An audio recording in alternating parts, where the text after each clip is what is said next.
Hola, muy buenas tardes. Estamos súper contentos y emocionados esta tarde porque tenemos el enorme placer de tener a Briseida Lemus y a Jessica del colectivo Acción para la Paz. Para nosotros es un enorme honor tenerlas. Gracias por hacer tiempo para nosotros. Bueno, para quienes no me conocen, soy Delia Jovel, soy fundadora de la cooperativa Tierra Fértil y pues el tema que vamos a abordar ahora está directamente relacionado también con lo que nosotros hacemos e intentamos hacer con la comunidad hispana aquí en las montañas. Entonces, muchísimas gracias por estar presentes. Esperamos que esta entrevista pueda ser compartida con otras personas que les interese el tema relacionado con justicia alimentaria, con agroecología, con comidas orgánicas, con conocimiento ancestral. Así que mil gracias por compartir su tiempo con nosotros. Entonces queremos empezar con la pregunta más importante. Queremos conocerte a ti, Briseida. Quisiéramos saber quién es Briseida Lemus. No solo desde el punto de vista de una líder, de una campesina, de una mujer trabajadora, que ha hecho mucho en su país, pero también del lado humano. Entonces, no sé si nos quieres contar un poquito. Bueno, Briseida es una mujer lideresa del norte del Cauca, donde venimos trabajando las mujeres en todo lo que tiene que ver con la soberanía alimentaria, la lucha de los pueblos campesinos por seguir conformando la vida, por seguir entendiendo de que las mujeres jugamos un rol muy importante en nuestra madre tierra. Es un ejercicio que venimos prácticamente haciendo las mujeres en el norte, de entender que tenemos que jugar un papel político, organizativo, de reivindicaciones, que no podemos esperar más tiempo para que nos regalen derechos, sino que nosotras mismas tenemos que comenzar a generar esos derechos. Soy muy convencida de que nuestras semillas, de que nuestra tierra, de que nuestro medio ambiente, nuestra agua, juega un papel muy importante, y es significativo entender que sin alimento no hay vida, que sin un pedacito de tierra no se puede construir en el cielo. Tenemos que entender de que jugamos un papel muy importante para los problemas que está presentando nuestro planeta, para la misma vida. Creo que la pandemia nos enseñó a todos de que el dinero no nos lo podemos comer, de que no nos pueden seguir encerrando, sino que nosotros mismos tenemos que empezar a desarrollar eso de tener el campesinado, de sentir que la tierra va con nuestra cohesión de vida.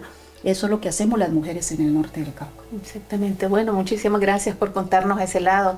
Y te felicito porque realmente tu historia sin duda es una inspiración para las mujeres locales y esperamos que esta vez sea también para muchas mujeres que trabajamos siendo inmigrantes en Estados Unidos, pero que mantenemos esa conexión con ese espíritu de cambio, de transformación, de desarrollo.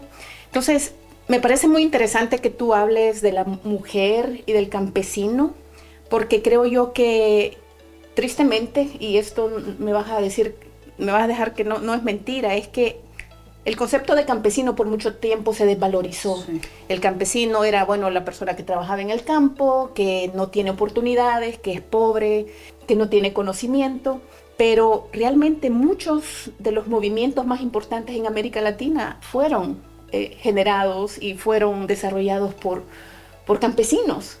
Y aquí en campesina vamos a incluir no solamente las personas que viven en el campo, pero aquellos también que migran a la ciudad con el espíritu de tener una mejor vida.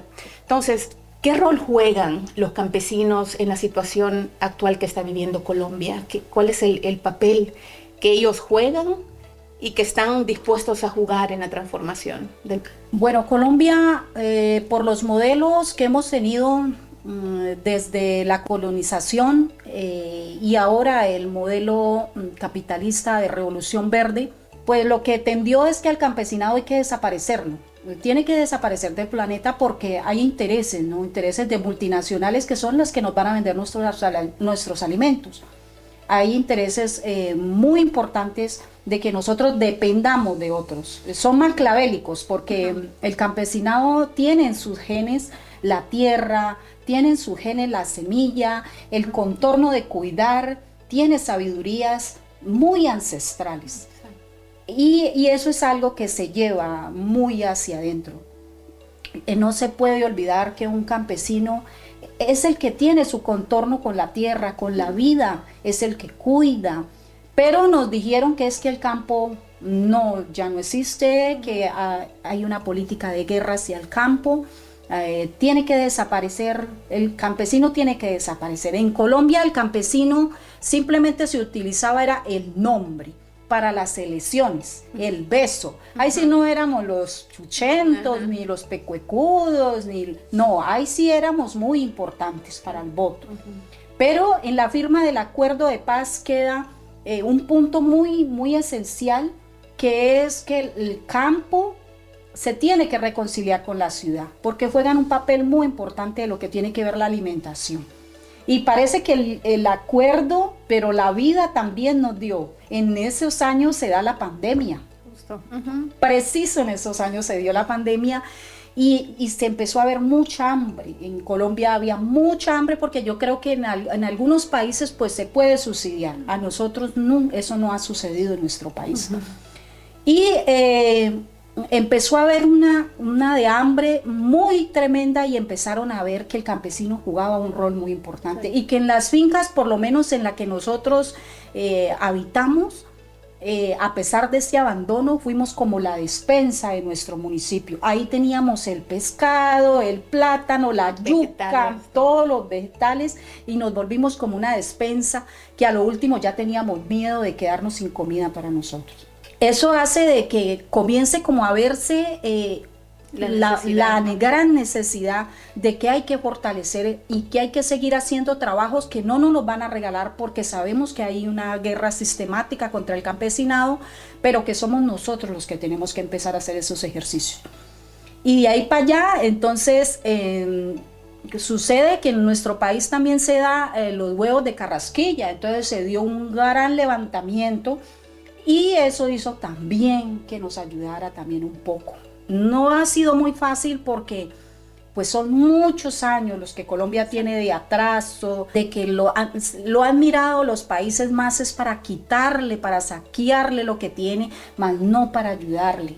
Entonces nos ha tocado unos grandes retos y hay unos grandes retos del campesinado en Colombia de volvernos a reconciliar, de volver a tener jóvenes que crean de que si hay unos grandes intereses como de este país hacia el nuestro es porque nuestro país es un país que tiene mucho por dar y que esos jóvenes hay que seguirlos conservando para la vida. Cuando comenzamos la cooperativa agrícola, una de las cosas que a mí me llamó la atención mucho en un documental que vi era que decían que en el momento que controlan nuestro sistema de alimentos, controlan nuestras vidas. Es decir, que si dejamos que otros controlen qué comemos, de dónde proviene lo que comemos, la calidad de lo que comemos, prácticamente somos esclavos de ese sistema. Entonces quiero que me cuentes tú cómo empezó el proyecto de la Elvira, o sea, y que nos cuentes qué es la Elvira para quienes no saben. Bueno, la Elvira es una finca que se da después de muchas luchas. Esa finca tiene sangre, ahí hay sangre derramada. Es una finca de que la tenían los grandes terratenientes. Después de una gran lucha logramos comprarla. No ha sucedido con otras, ha tocado recuperarla porque pues después de la firma del acuerdo de paz se trabajó el punto 1 de reforma agraria rural, pero ha sido muy difícil, en nuestro país ha sido bastante difícil. Lo que ha tocado es que ahora el campesinado y los indígenas y los afros se organicen en la recuperación de la tierra. La Elvira es un pedacito de 105 hectáreas donde en este momento hay 25 familias que después de la firma del acuerdo de paz nosotros hicimos sustitución de cultivos de hoja de coca. Y ahí comenzamos a hacer un ejercicio de que nos reencontramos. Ahí nos reencontramos porque... Te refieres a la comunidad primero, sí, ¿verdad? Nos reencontramos porque nosotros habíamos cultivado coca. Yo había cultivado coca desde que tenía 9 años de edad. Cuando hago sustitución, pues me doy cuenta de que yo lloraba. Yo dije, yo sin la coca no puedo vivir. ¿Yo qué voy a hacer ahora? Pero en esos momentos me habían dado la Elvira. Sucede que para las mujeres líderes como yo, empezaron a amenazarme y me tocó un desplazamiento. Entonces, tocó venirme de donde vivía a La Elvira. Y allí empezó nuestro gran proyecto de vida, porque La Elvira es una finca que fue 50 años ganadera, 50 años cañera. Y te digo que fue uno de los grandes retos. Nosotros veníamos de la parte alta, donde allá pues no nos teníamos que agachar, sino que allá trabajábamos más de pie, los terrenos son mucho más mejores, y llegamos a esa finca y empezamos a sembrar. Todo lo perdimos, se nos quemó, el maíz no quiso, y ahí comenzó nuestro gran. Entonces dijimos, ¿qué vamos a hacer? No nos podemos ir. Sí. Estábamos amenazados, había sido un desplazamiento, pero teníamos ya esa finca. Entonces lo que comenzamos a hacer es un ejercicio de una escuela de agroecología, y ahí comenzamos que con todo lo que teníamos en el entorno, que es mucho lo que la madre naturaleza nos da, comenzamos a hacer nuestro ejercicio de nuestros propios abonos, y empezamos a fortalecer el lombricompost, el humus, y comenzamos a cultivar. Primero trabajamos unas huertas colectivas, las mujeres somos muy buenas para cuando nos juntamos a hacer huertas colectivas, y después comenzamos a ver la gran necesidad de que teníamos que hacer unas individuales para nosotros empezar a contar para la casa, pero también en pensarnos la comercialización, porque no podemos seguir dependiendo de regalar nuestros productos, porque a veces no los vendemos, los regalamos. Entonces comenzamos a hacer todo ese ejercicio desde la transformación. Las mujeres allá transforman la marihuana, hacen aceites, transforman la coca, hacen cremas, pero también vaporru. En pandemia hicieron un vaporru, vapores, donde nosotros no supimos qué cosa era pandemia, porque ahí tuvimos la medicina, porque hay mucho conocimiento ancestral. Eso hizo que nosotras empezáramos a revisarnos de que nosotros podemos sembrar, que hay que seguir mejorando, porque el atraso ha sido mucho, son 200 años de atraso que tiene Colombia, eso no va a suceder así de la noche a la mañana, pero que también teníamos que aprender la comercialización, y empezó un rol de entender de que en esa finca jugábamos unos papeles muy importantes, pero también de mirar que como somos, porque se había firmado el acuerdo de paz, entonces lo que comenzamos a mirar es cómo trabajamos el turismo comunitario, que lo abran nuestros gobernantes, pero un turismo más para la vida, un turismo más para el territorio, porque quien tiene plata, pues hace su turismo y va sacando prácticamente al que es nativo de su territorio.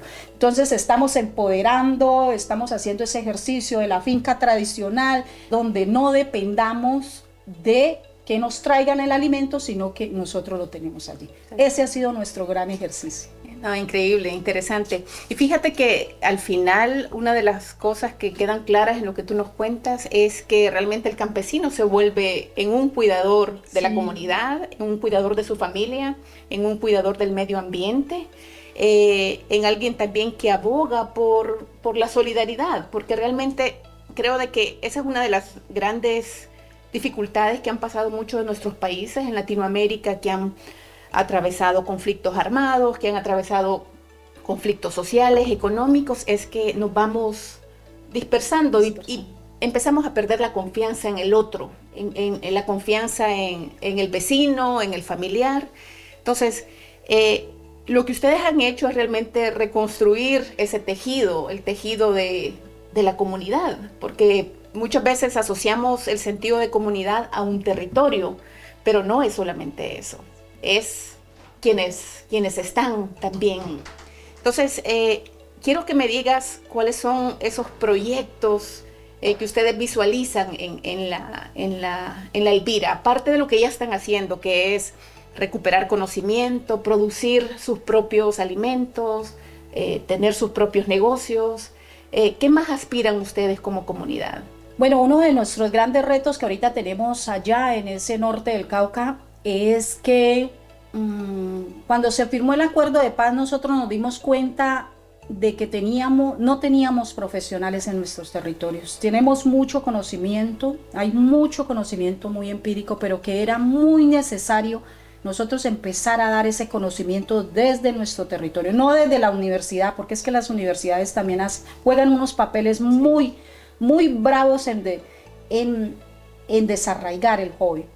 Entonces, empezamos a ver que si quiero arraigar a mi hijo a mi territorio, se debe hacer desde la teoría a la práctica. Y la teoría debe ser en el territorio, la práctica debe ser en el territorio. No tiene por qué desarraigar mi hijo. Y comenzó el sueño de tener una escuela permanente, uno, de mujeres que puedan ejercer ejercicios, que puedan haber muchas mujeres más líderes, más lideresas, mujeres que desde su casa entiendan el rol que jugamos las mujeres, que somos unas mujeres que damos vida y que no podemos seguir generando más vida para la guerra, que tenemos que generar vida para la paz. ¿Y cómo generamos vida para la paz? Si educamos desde una educación propia, desde el campo para el campo. Y ahí ha comenzado nuestro gran rol. Queremos una universidad campesina. Ese es nuestro gran sueño, en el que la estamos posesionando. Ha sido muy duro. Nos han amenazado. Y yo por lo menos he sido amenazada por querer trabajar. Un compañero de nosotros lo hicieron ir del territorio para no dejar lo de la universidad. Pero creemos que si a ellos han dicho que no, nosotros, el campesinado, tenemos que decir que sí. Y una pregunta, ¿cuál crees que es la amenaza? El educar, el organizar. No van a tener hijos, no van a tener hijos para la guerra. Y va a haber más conciencia. Yo creo que la conciencia relativa de luchar por mi territorio, de entender qué es lo que hay en mi territorio, de saber por qué mi territorio es tan apetecido, por qué la anglo, por qué la minería, por qué el agua, por qué todo eso que tenemos en ese territorio que parece que no tenemos nada, que somos muy pobres, pero por qué otros países lo miran con tanto fervor.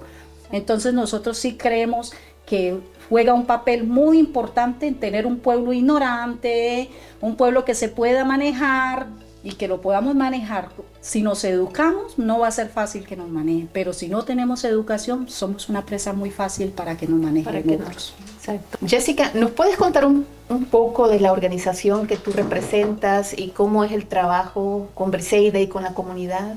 Bien, pues Acción Permanente por la Paz, o el colectivo solidario Acción Permanente por la Paz, lleva ya más de 20 años trabajando en Colombia y 40 en América Latina. Justamente tiene como finalidad visibilizar los impactos negativos que ha tenido la política exterior estadounidense en nuestra región, y en particular en Colombia llega después de que se comience a implementar el Plan Colombia, con todos los impactos que ya sabemos que eso ha tenido en términos de militarización e incremento de la violencia contra comunidades como la que Briseida representa, pero también comunidades negras e indígenas.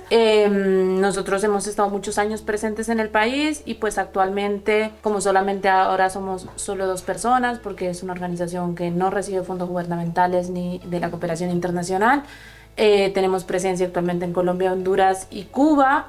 Y en Colombia nos focalizamos en el norte del Cauca, que es una de las regiones más militarizadas y también más afectadas por la violencia. Este año ya van casi 130 líderes asesinados solo en estos 10 meses.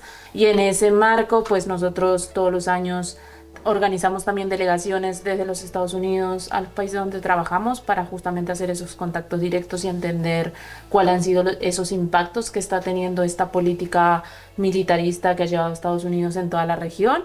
Y en el caso particular de Colombia también realizamos estas giras, y justamente este año decidimos venir con Briseida, que es una voz representativa del norte del Cauca y de las comunidades campesinas, pero también da cuenta de las demandas que tienen las comunidades negras, indígenas, campesinas, organizaciones de derechos humanos que trabajan alrededor de todo Colombia y que están apostando al proceso de paz. Una pregunta, porque bueno, para quienes vivimos en Estados Unidos a veces estamos un poco desconectados de la realidad, ¿verdad? De muchos de nuestros países hermanos. Pues yo personalmente vengo de un país también que pasó un proceso de guerra civil, un proceso de paz, que desembocó otro montón de problemas. Eso generó las migraciones que ya sabemos, y creo que justamente en este contexto Colombia es uno de los países también que en este momento está enfrentando un enorme flujo de inmigrantes hacia Estados Unidos. Bueno, se oye hablar de lo que está pasando en el Darién, en la zona fronteriza entre Panamá y Colombia. Cuéntenos un poco, para quienes no sabemos, cómo podemos entender este flujo enorme de colombianos hacia los Estados Unidos. ¿Qué están enfrentando estas comunidades? Uno ha sido el saboteo al acuerdo de paz, ¿no? Nosotros tenemos tenemos una constitución muy bonita, pero solamente en el papel. Y tenemos una extrema derecha maquiavélica, que ha sido subordinada más que todo con todo el apoyo de este país. Los modelos económicos han sido prácticamente impuestos. Nosotros cultivamos la coca y se cultivó la marihuana, pero esa no era para nosotros, eso era para sobrevivir nosotros al abandono del cual hemos vivido por años. Y quienes se han beneficiado, pues han sido las potencias, porque son unas grandes mafias. La coca de nuestro país nunca salió en una cajita de fósforo, eso no sale en una caja de fósforo. Eso son radares, aviones, eso salen aviones, eso es porque había una conexión muy importante entre nuestra política, que todavía tenemos herederos allá de Pablo Escobar, que es Uribe, que es un heredero de la mafia colombiana. Y ahora, después de que se vino el acuerdo de paz, pues nosotros logramos en este momento tener un presidente como Petro, una nueva esperanza, que ha sido muy difícil porque los medios de comunicación de nuestro país, todo lo que hace es malo. Nosotros no tenemos educación, una educación buena en nuestro país no la hay. Desarraigo, guerra es prácticamente nuestra educación. No tenemos salud y el empleo es pésimo. A pesar de que este gobierno ha venido luchando y tiene claro de que hay que hacer unos grandes cambios que los países ameritan, de que hayan unos derechos más fundamentales, no ha podido, porque tiene un Congreso maquiavélico. Entonces Colombia está viviendo un momento muy crucial porque estamos en una transformación. Petro quiere apostarle a la reforma, al acuerdo de paz, que es algo de que también nos motiva a venir a esta gira, de que ya es hora de que nos dejen vivir en paz. Son 48 años desde que de aquí ordenaron matar a Jorge Eliezer Gaitán. Desde este país ordenaron matarlo, que era una gran esperanza que tenía nuestro país. Y no nos dejaron. Entonces nosotros lo único que rogamos es que al menos nos dejen ahora construir un país verdaderamente para la paz y para la vida. Y ha sido muy, muy bravo porque no lo acepta. Hay un estigma grande, ¿verdad?, sobre lo que ocurrió en Colombia, sobre quiénes son los colombianos, sobre el narcotráfico. Entonces, mucha gente no sabe, ¿verdad?, de que el problema no es cultivar coca o cultivar marihuana, es qué se hace con esos productos. Sí. Entonces, no sé si ustedes pudieran explicar un poquito también cómo han tenido ustedes que enfrentar ese estigma de lo que mucha gente piensa, ¿verdad?, que hay detrás de todo el conflicto colombiano. Pues imagínate que las mujeres allá en nuestro territorio, desde que yo llegué a la organización hace 17 años, cuando llego yo a la organización, ellas transformaban, ya sacaban el aceite de la marihuana, las cremas de la coca, relajantes, pero ahí escondidas porque había ese estigma. De que estabas... Sí, pero cuando se firmó el acuerdo de paz, llegaron los canadienses y ellos fueron los que se quedaron con el negocio de lo que es la marihuana y la coca en nuestro país. Nosotros pagamos la cárcel, pusimos los muertos, y quienes se benefician pues son otros. La marihuana y la coca, eso es ancestral, es más medicina. Es más, de la coca el 98%, ahora Bayer son los dueños. Imagínate qué irónico, ponemos nosotros los muertos y nos quedamos simplemente con el vacío y con la tristeza de que no lo quitaron. Ha sido muy importante de ver también cómo las mujeres allá, en medio de esconderse, transforman, pero sufren toda esa estigma, todavía hay estigma. Nosotros no tenemos un INVIMA, no lo hay, todavía no es lo que transformamos y lo que es algo nativo de nuestros padres y de nuestros ancestros, porque la coca pues se utilizaba para el mambeo, la marihuana es más para la medicina. El mambeo la coca tiene un mineral que la persona la puede utilizar y puede vivir hasta 105 años. Mascan la coca. Es el mascado. Es mascada, te echan un mineral, mantiene muy energizante, ella causa. De acuerdo, sí. Entonces la utilizaban nuestros ancestros para el mambeo y prácticamente más para la medicina. Así se trabajan los territorios. Ya los que la consumen, pues es prácticamente acá, ¿no? Los consumidores y donde salen los dólares y todos esos negocios grandes de mafias que se hacen. Nosotros los campesinos nunca vimos grandes negocios de mafia, allá está la pobreza. Yo me quedaba aquí aterrada que al menos los granjeros aquí tienen 4 carros y yo le decía a Jessica, y nosotros tenemos que andar en una chiva colgados, en un carro viejo. Bueno, depende qué granjero, que nosotros no tenemos esos camiones. Sí, no, gracias por contarnos esa parte y yo creo que ese es el punto importante, ¿verdad? Cómo nos educamos. Sí, y ahí yo creo que importante en este marco resaltar el rol que ha tenido Estados Unidos en el discurso y la financiación de la supuesta guerra contra las drogas, de poner el foco en los países productores y en lugar de poner el foco en quienes consumen, que han sido Estados Unidos, Canadá y Europa, los grandes consumidores. Y en base a eso se han militarizado muchísimo los territorios, se han perseguido a líderes como Briseida, familias completas que solamente han sembrado para sobrevivir, cuando la lógica del negocio ha corrido por otros lugares, y que en ese punto es súper importante la propuesta de ahora del nuevo gobierno también de cambiar esa dinámica de la guerra contra las drogas hacia una nueva política que depende mucho de que Estados Unidos apruebe o no. Y que sabemos pues que esas políticas nos afectan a Latinoamérica en total, ¿verdad? En el sentido de que pues igual, vea, somos la vía de distribución también y de transportación de toda esa droga que, como ustedes bien lo manifiestan, no es lo que produce el campesino, es lo que transforma el empresario, ¿verdad? El narcotraficante. Y el banquero. Y el banquero, exactamente.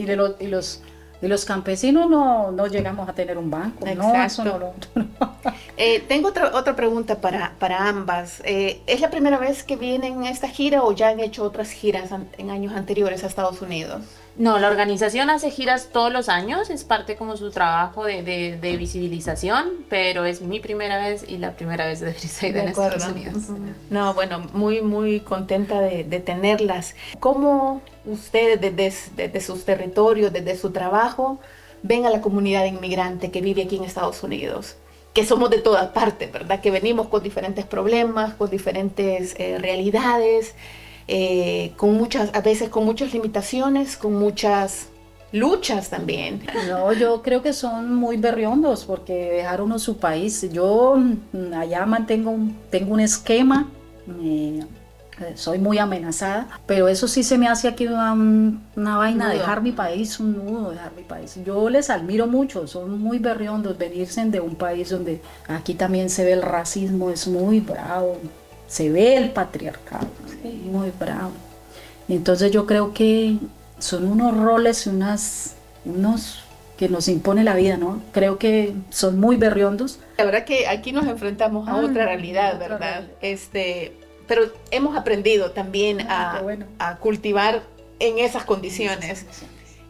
Otra pregunta que tengo para ustedes es, ¿cómo creen que quienes estamos lejos, a veces desconectados de la realidad de nuestros países, y en el caso de ustedes, hablándole a tus paisanos colombianos, ¿cómo mantenemos esa conexión con nuestros pueblos? ¿Cuál es la mejor manera de seguir apoyando a nuestros territorios, a nuestras comunidades? Porque muchas veces abandonamos nuestros países y prácticamente no nos interesa mucho saber ese problema que dejamos, ¿verdad? Queremos resolverlo, ¿verdad? Enviando dinero, apoyando a nuestras familias, pero ¿qué pasa con muchos migrantes que nos quedamos aquí 20, 30 y que tenemos que volver cuando ya no somos trabajadores activos, ¿verdad? Y que tenemos que volver a nuestros países? ¿Cómo mantenemos esa conexión o cómo no olvidamos esa necesidad de mantener el arraigo con nuestros pueblos? Yo creo que uno de los ejercicios muy importantes que están haciendo ustedes es volver a retomar ese arraigo con la tierra, ¿no? Entender de que lo llevamos, que eso es nuestro ADN, la tierra es nuestro ADN. Y de entender de que hay que seguir haciendo esas cohesiones. madre tierra con la vida, que es muy importante. Hay que seguir trabajando por no olvidarnos de que llegamos aquí y que allá sigue habiendo un problema. Olvidar el problema, pero saber que allá están mis raíces, que allá está mi cultura, que allá está mi gente, que tal vez en muchas luchas están en estos momentos. Tratar de entender al otro, desde mi concepto, yo creo que eso es la construcción de paz. Me alegro mucho de que ustedes también estén haciendo ese ejercicio de sembrar, de empezar a entender que ustedes también pueden transformar, comercializar, que nosotros también lo venimos haciendo, muy corto de todo, estamos allá, todo es muy corto para todo, pero con una gran esperanza de que lo podamos hacer y que podamos seguir tejiendo desde allá con ustedes y mirando algún día venir a su granja. Ustedes nos vienen a enseñar de su experiencia y porque realmente, mira, una de las grandes limitaciones para nosotros como hispanohablantes, de verdad, es el conocimiento. ¿De dónde sacamos el conocimiento ancestral? Nuestros abuelos no están, muchas veces nuestros padres ya fallecieron y no ha habido ese traspaso de conocimiento, de saber, de incluso lo que tú decías, ¿verdad? Yo nunca he cultivado en mi vida, yo nunca he sembrado rábanos, nunca he sembrado lechuga. ¿Cómo se hace eso? Entonces, muchas veces pensamos que la agricultura y ser campesino solo es producir comida, pero realmente no es solamente eso. Tiene que ver también con una filosofía de vida y de construcción otra vez de comunidad.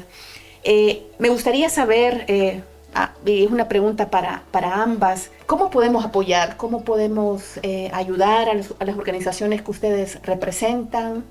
¿Cómo podemos hacer este mensaje, hacerlo llegar a otras personas que también son capaces de influir? Pues respondo con respecto a lo que hacemos nosotros como en términos de incidencia y en esto de tratar de visibilizar los impactos de la política exterior estadounidense, en este caso en particular en Colombia.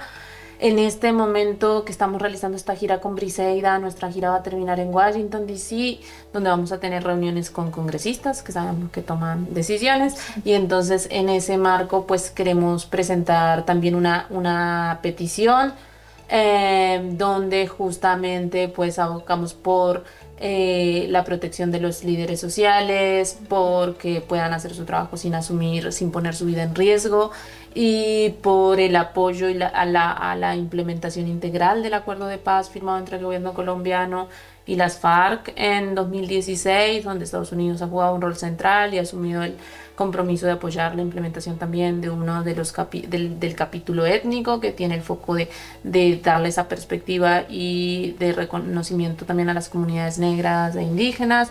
¿Quieres agregar algo? Bueno, uno es invitarlos. Allá en La Elvira están las puertas abiertas. Ahí trabajamos la paz territorial porque nos tocó asumirla en esa finca. En el norte del Cauca se dio la reincorporación cuando se vino lo que fue el acuerdo de paz, y en Miranda preciso quedó un punto de reincorporación. Cuando empezaron a matar reincorporados, ellos se vieron abandonados, y nosotros tenemos en la finca proceso de reincorporación.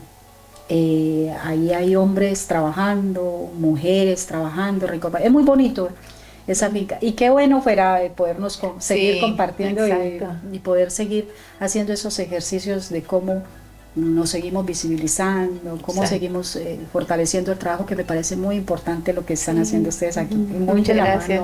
Y fíjate que bien interesante, porque sin saber yo de tu proyecto de la Universidad Campesina, pues como te contaba, nosotros este año arrancamos un proyecto que se llama la Escuela Campesina, que es ese interés de reconectar a nuestra comunidad migrante a la agricultura, pero no vista como se hace convencionalmente, sino que la agricultura que nos da alegría, la agricultura que nos da vida, que nos hace conectarnos y sanarnos interiormente, porque creo que la conexión con la naturaleza es una de los aspectos más saludables, y te lo digo de manera personal, es que realmente la conexión con la tierra es liberadora, es una experiencia liberadora. Entonces, esperamos que tú seas una de esas presentadoras en el futuro de la Escuela Campesina, así que gracias. esperamos que eso ocurra. Y de veras les quiero agradecer su tiempo. Gracias por tu trabajo, Briseida. Gracias por ser una inspiración para nosotros. Gracias por darnos a conocer el trabajo que ustedes están haciendo. No es fácil gestionar procesos a nivel comunitario, porque siempre hay voces que nos atacan, pero muy orgullosa del trabajo que tú haces y que es inspiración para muchas de nosotras. Así que mil gracias. Gracias a todos ustedes por haber estado en esta entrevista. Quiero agradecer a JM Pro y a Julio por darnos este espacio.